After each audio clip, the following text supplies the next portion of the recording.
Gençlik rüzgarı Bağdat Caddesi'nden esiyor. Harika bir ofisteyiz ve neredeyiz? Diş hekimi, protez uzmanı Doktor Melih Şengül tüm yakışıklılığıyla karşımda oturuyor. Vallahi harika bir ofis. Nereye geldim? Moda evine mi geldim? Ofise mi geldim?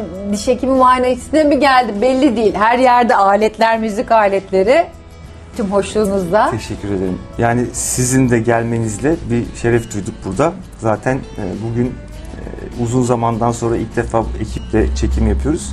Sizin katılmanızla ben de koşa koşa geri döndüm programa. Ay çok teşekkür ediyorum. Zaten izleyicilerimiz size çok aşina. Harika bir ekipsiniz. Tekrar toplandık ve bu sezon bakalım ne tip faydalı bilgiler vereceğiz. Benim de çok merak ettiklerim var. Yani diş çok önemli bir konu. Hani sadece ay dişim ağrıyor falan da diye gittiğimiz bir şey değil. Estetikten sağlığa, beyne yakın her şey. Yani o kadar çok soru var ki. Ya aslında aynen. Bence şimdi aklıma bir şey geldi. Bence seyircilerimiz bu bölümü izlerken, bu ilk sezonun ilk bölümü acaba neler öğrenmek istiyorlar, neler duymak istiyorlar? Sosyal medyadan mesajlar atabilirler. Oradan biz feyz alarak kalan programlarda o konulara parmak basabiliriz aslında. Kesinlikle ben zaten bazen de yakalayıp kolundan getireceğim size, merak etmeyin. Sizi birebir de oturtacağım burada karşınıza. Çünkü gerçekten her zaman herkes yoldan geçerken böyle hani özel bir aynı zamanda eğitim görevlisi, aynı zamanda seminerler, sertifikalar yurt dışında böyle çok sağlam yani bilgileri alacağımız bir yerdeyiz. Öyle bir şans Tam da vereceğiz onlara. bu sezon aslında amacım biraz bu. Diş hekimliğinin tıpta önemi nedir? Bizim çiğneme sistemi rahatsızlıkları vücudumuzda ne gibi etkiler yaratıyor? Bunu yeni teknolojik cihazlarla, yeni teknolojik imkanlarla biz ne şekilde tedavi etme imkanı buluyoruz? Hastalara ne gibi konfor sağlayabiliyoruz? Sadece dişi görüntü olarak değil, estetik olarak değil ama fonksiyon gören bir sistemin bir elemanı gibi görmek ve o şekilde tedavi etmek bize ne sağlıyor? Bunlar üzerine konuşmak isterim. Tabii ki estetikle başlıyoruz. Hep en çok merak edilen estetik diş nasıl yapılıyor? İşte laminalar, zirkonyumlar falan bu güncel konular. Onların da aralarındaki farklar, en çok merak edilenler, en çok yanlış bilinenler bunlardan konuşalım Sizin bir isterim. de farklı şeyler de var burada. Ben onu gördüm. Yani mesela gireyim mi burada ilk bölüm sürprizi bozayım bozmayayım bilmiyorum yani. Mesela hani diş hekimi diye geldiğiniz bir yerde başka hani duruş bozukluklarını falan etkileyecek şekildeki yüzdeki hani asimetrileri bir diş düzeltince duruşun bile değiştiğini ben ilk defa mesela burada doktorumuzdan duyacağız. Size keyifle anlatayım. Seyircilerimize de bilgi vermiş olalım böylelikle. Güzel bir sezon geçirmeyi diliyorum. Hoş geldiniz diyeyim. Siz benden önce geldiniz programa. Ben sizden önce vardım. Ama çok meraklı bir sunucuya denk düştünüz. Peki estetik dedik mesela. Bir estetik deyince aklınıza ne geliyor? Nedir? Mesela ya, ben şöyle düşünüyorum. Estetik deyince aklıma şu geliyor. Herkes hani gidip orasını burasını onlar da gerekli hani yaptırılıyor. Onlar hani dolguları, botoksları veya ne bileyim bir sürü şey yaptırılıyor. Ama insanın kendini güvenli bir şekilde en önemli şey aynaya baktığında gülebilmesi için diş. Bunu bizzat kendim de mesela bir dönem biz o zaman yapıştırma şeyler vardı ilk yaptırdığımızda. Böyle gülerken ay şuradaki diş kapansın falan diye gülüyorduk. Onu bir yaptı şöyle falan diye gülüş değişince enerji değişiyor, hayat değişiyor. Yani karşı tarafı sizi görmesi değişiyor. Ki o zaman onlar bir de şeydi yapıştığınızda böyle çekimde mekede tık diye atıyordu biz canlı yayında Beyazıt'ta benim hepimizin atmış böyle rezil oluyorduk yani. O anı kurtarmak için yapılan şeyler değil mi? Yani o zaman o vardı. İlk yapıştırma vardı. Hani birazcık tabii burada hani sektörde biz kaç yıllık olduğumuz için. İşte sadece görüntü ve estetik olarak bakmak artık iyice böyle ipi ucu kaçtı gibi. Evet yani aslında işin amacından saptı artık bazı şeyler. Biraz bunlara vurgu yapalım. Yani estetikle fonksiyonun neyi İkisi bir arada olmalı. Bir şey estetik, bir şey düzeltiyoruz. Yani güzel görünecek derken fonksiyonel de olması lazım teknik olarak. Ama estetikten girdik ya konuya. Estetik size göre başka bir şey, bir başkasına göre başka bir şey olabilir değil mi? Yani mesela hemen girelim. Bazı sektörümüzden gireyim. Bayılıyorlar mesela o dişler uzun böyle dudaklar şöyle mesela çok seviyorlar. Benim hiç sevmediğim bir şey. Ben mesela estetik de olsa hani çok belli olmayan tabii akışında giden şeyleri seviyorum. Bir şey göstereyim size bir fotoğraf. Hadi gösterin valla. Mesela bu estetik olarak adlandırabilir miyiz? Ya bu şimdi hanımefendi. Onların kültüründe. Evet işte. Mesela bu o estetik olsun diye yapmış değil mi bunları? Demek Evet, ki yapıyorlar. demek ki estetik kavramı kişiden kişiye, toplumdan topluma, kültürden kültüre değişen çok farklılıklar içeren bir konu. Evet. Estetiğin tam olarak adını İnsanın ruh haline göre bile değişiyor yani. Aynı toplumdaki iki tane karşılıklı oturan insanın ruh haline göre bile ne değişiyor. olduğunu biraz anlatalım mı estetiğin? Anlatın bakalım. Şimdi mesela öncelikle diş hekimliğinde bir estetik konusunda bu kavram çok gelişti. Vizajizm diye bir kavram var. Bir makyaj defa duyuyorum bu sanatçısının arada. ortaya attığı vizaj kelimesi yani yüz kelimesinden türetmiş vizajizm. Yüzün bir ilmi, bilimi gibi. Bu konuyu bir kitap haline getirmiş ve yüz hatlarının geometrik formlarının kişilik özellikleri üzerindeki etkisini anlatmıştı o kitapta. Bu diş hekimliğine çok yansıdı. Yani diş hekimliğinde de biz mesela diş formlarının kişiye uygun gördüğümüz diş formlarının aslında kişinin kişilik özellikleriyle ilişkilendirerek daha doğru bir sonuca ulaşmaya hedefleyebiliyoruz. Ya bu kavram ne kadar doğru, ne kadar değil, ne kadar her zaman bir yere vardırıyor bizi bilemiyorum ama bir şekilde dikkat ediyoruz buna. Mesela Yani şimdi şöyle bir dakika açarak gidiyorum. ya Siz tabii öğretim görevlisi olarak her şeye hakimsiniz. Şunu açmak istiyorum. Yani şimdi ben atıyorum neşeli bir insan olmak istiyorsam ona göre bir diş yaptırdığımda o dişlerle sizin etkiliyor mu? kendi Ben buna karakteriniz mesela nasıl bir karakteriniz var? Dışa dönük, dinamik, neşeli. ben şuyum direkt geldim Evet. şuraya. Şimdi Zaten eğer bu dişi siz- beğendim. Eğer siz o yapıdaysanız size ben böyle bir diş yaparsam mutlu olamazsınız. Ya bana onu yapın sakinleşeyim aslında. Hayır öyle Çok fazla öyle hareket- olmuyor. Uymuyor işte size. Uymuyor mu? Evet, Ha yansıtmıyor kendimi sizi. mutsuz hissediyorum. Siz kendinizi ifade etmekte zorlanmaya başlıyorsunuz o zaman. Ha. Çünkü yansıtmıyor karakterinizi tam olarak.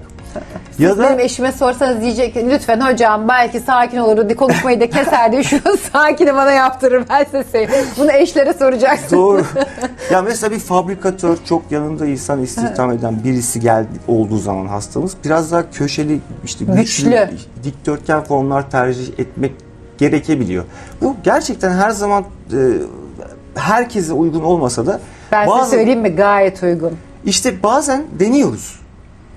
Artık yani 3D, 3 boyutlu böyle yazıcılarla bir takım bu tasarımları hasta ağzına uygulayarak çok basit birkaç dakika. Önce ne yapıyorsunuz? O Önce- 3D'de mesela hastaya atıyorum ben şunu deniyorum. Onunla ilgili bir şey mi çıkıyor 3D'de? Önce ekranda 3 boyutlu görebiliyoruz bir kere. Görüyoruz. Yüzümüzü o diş Görebiliyoruz. haliyle Onu görüyoruz. göstereceğim size ama esas ondan sonra bunu istersek ağızda da deneyebiliyoruz. Ondan bir model çıkarıp onu ağza aktarıp Pahalı bir şey değil mi bu ama devamlı yani, Yani diş bunu- ürünler çok pahalı değil mi? daimi bir şekilde yapıp Finalize etmeden önce Evet, önce yapacağımız tedavi planını ve dizaynı hastaya gösterme imkanı bence çok bu hasta için çok lüks bir şey yani ben size Kesinlikle. söyleyeyim, çok da hani kendini iyi hissedeceği bir bir iki şey. gün deneyebilir, kullanabilir. Belki memnun olmayacak. Aslında model üstünde ekranda çok güzel görünen bir şey hastada memnuniyet yaratmayabiliyor. Peki bunların dördünü de ben de deneyeyim diyenler var mı? Var mı? Çok nadiren oluyor. Mesela ne yapıyoruz? İşte orada seçtiğimiz formları artık dijital olarak böyle tasarlıyoruz. 3 boyutlu böyle.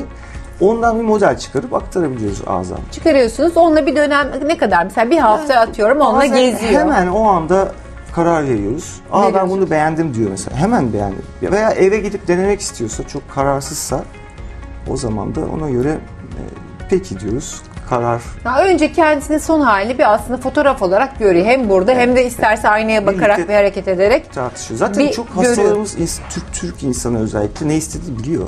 Yani çok net oluyorlar. Peki gelirken nasıl geliyorlar? Ya Mesela bak- size bir fotoğrafla gelen var mı? Hani oluyor. şöyle Dergiden fotoğraf da getirebilir. Ama tabii yani onu işte bunların hepsi bize done. Bu hastanın beklentilerini anlarsak ona göre bir tasarım yapmak imkanı sağlıyor bize. her şeyde her hastaya olmuyor. Yani şimdi Bazen çok absürt istekler oluyor. Mesela bu örnekteki gibi. Şimdi ben burada estetiği tarif edeyim size. Estetik genelde işte pembe estetik, beyaz estetik deniyor. Bir de buna siyah estetik. Bu da bu dişlerin araları, o aralardaki açıklıklar dişin de formunu veriyor işte. Dikdörtgen mi, üçgen mi veya oval formlar mı? Bu siyah estetiği çok önemsiyoruz.